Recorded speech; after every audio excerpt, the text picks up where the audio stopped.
breaking news out of Chicago. The Bears were this close to making a shocking decision at the top of the NFL draft, and it didn't involve Caleb Williams.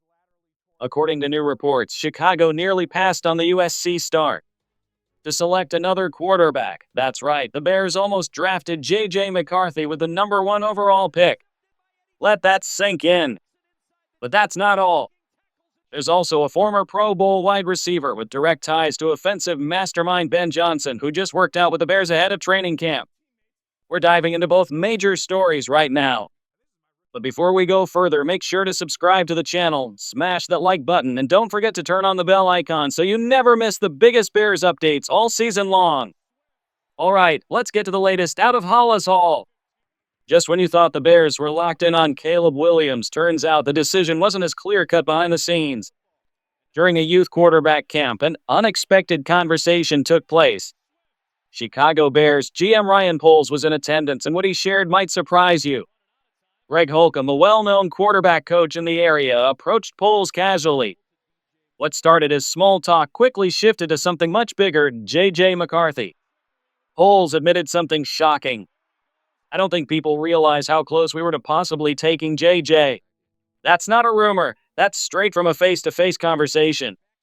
Now think about that for a second. The Bears, holding the number 1 overall pick, seriously considered passing on the most hyped quarterback prospect in a generation. For a national champion with question marks, that's the kind of decision that defines a franchise, for better or worse.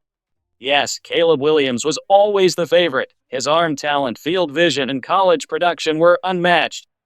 But the fact that McCarthy was even in the running says a lot about how deep the Bears went in their evaluation process. Let's compare the numbers from their final college seasons. Caleb Williams, 266 completions on 388 attempts, 68.6% completion rate, 30 touchdowns, 5 interceptions, over 3,600 passing yards, QB rating of 170.1. JJ McCarthy, nearly 3,000 passing yards. Strong chemistry with Colston Loveland, over 600 yards went to him alone. National champion, but fewer attempts, fewer explosive plays. Bottom line, McCarthy's resume was solid, but Caleb's? Elite. And thankfully, Chicago made the right call. Still, the fact they were that close, that's a storyline fans won't soon forget. It's wild how one decision can define a franchise. Caleb Williams wasn't just the safe pick, he was the right pick, no question. While some fans still argue about what could have been, whether Justin Fields should have been given more time or if JJ McCarthy might have been a better fit, the numbers tell a different story. Williams came into the league under immense pressure and still delivered. Rookie season totals: 351 completions on 562 attempts, 62.5% completion rate, over 3,500 yards through the air, 20 touchdown passes, just 6 interceptions. And get this, in his final 8 games, Caleb threw 11 touchdowns to just 1 interception. That's elite level poise for a first-year QB. But here's the kicker. Despite that production, he was sacked 68 times, among the highest in the entire league. That tells you 2 things. This kid is tough. The Bears must improve protection fast. And speaking of upgrades, Chicago just brought in a former Pro Bowl wide receiver for a workout, and it's someone with strong ties to their offensive coordinator, Ben Johnson. The name? DJ Chark. According to league sources, Chark recently visited Hollis Hall for a workout. The timing couldn't be more critical as training camp looms. Now here's why this move could quietly be a smart play. Chark played 1 season under Ben Johnson in Detroit. In that system, even without hitting Pro Bowl numbers, he thrived. He's a proven deep threat, something this Bears offense still lacks consistently. And if you're connecting the dots, this feels less like a just-in-case workout and more like a calculated move. With Caleb now locked in, Chicago appears ready to stack the weapons around him. Let's talk about DJ Chark and why his name is suddenly back in the conversation at Hollis Hall. When healthy, Chark has shown he can be a serious weapon. Back in 2019, during his breakout year with Jacksonville, he racked up over 1,000 receiving yards, averaged 13.8 yards per catch, and hauled in 8 touchdowns. He also converted 42 first downs and averaged more than 67 yards per game, impressive by any standard. Fast forward to 2022, his lone season playing under Ben Johnson in Detroit, and while the numbers were more modest, they were still telling. He posted 502 yards with an explosive 16.7 yards per catch, 3 touchdowns, and remained a consistent vertical threat in that Lions offense. But here's where it gets interesting and where it starts to make real sense for the Bears. Chark brings size, something this receiver room doesn't exactly have in abundance. At 6'3", 200 pounds, he instantly becomes one of the bigger targets on the field. Compare that to the current Chicago WR group.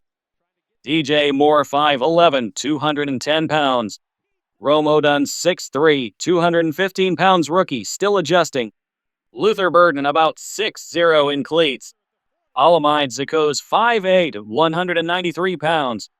Miles Boykin 6'3", 220 pounds, but likely a practice squad body. Right now, only Oduns and Boykin bring real height to that unit. And if Boykin doesn't crack the final roster, the Bears will need another big frame target, especially someone who can go up and win those contested jump balls. But Chark isn't just tall. He's experienced, he knows the system, and he's played under the very coordinator now leading Chicago's offense, Ben Johnson. Even if he doesn't make the final 53, just having Chark in camp could be a smart move. He knows the playbook, he can help the young guys adjust, and he brings that veteran edge. Worst case, he's a short-term depth piece. Best case, he sticks and adds a vertical, big-bodied presence to Caleb Williams' arsenal. It's low risk and potentially high reward. Of course, the Bears would have to clear a roster spot if they decide to keep DJ Chark beyond camp. That's just the reality of how tight the wide receiver room is right now. But if he's healthy and motivated, he's absolutely worth it. That's what makes this situation so intriguing. You bring him in as a camp body, see how he meshes with the offense, how he looks in drills, how he connects with Caleb. If he impresses, you keep him. If not, you stash others on the practice squad and move forward. Simple as that. But here's the twist. There's no guarantee Chark even suits up this season. In a recent interview, he made it clear. It has to make sense for me, for my family, for the football fit. I still love the game, but right now it's about doing what's best for us. And that's real. Changing cities, uprooting kids, jumping into a new scheme just for the hype, it's not always worth it. Chark isn't chasing headlines, he's looking for purpose, and you have to respect that. Still, the Bears could offer something unique, familiarity with the system, a young quarterback with sky-high potential, and a competitive roster on the rise. Even if it's a short stint in camp, he could play a mentor-like role, bridge the gap between the vets and the rookies, and still walk away with value on both sides. No matter how it unfolds, the Bears are clearly thinking strategically, testing every option, looking for every edge. And just think about how wild this offseason has already been. We were this close to a totally different future at quarterback. JJ McCarthy could have been in Navy and Orange. Instead, Caleb Williams is here, and the Bears are finally building around a true franchise cornerstone. Training camp will bring answers. But one thing's already clear, Chicago is all in, and they're not done yet.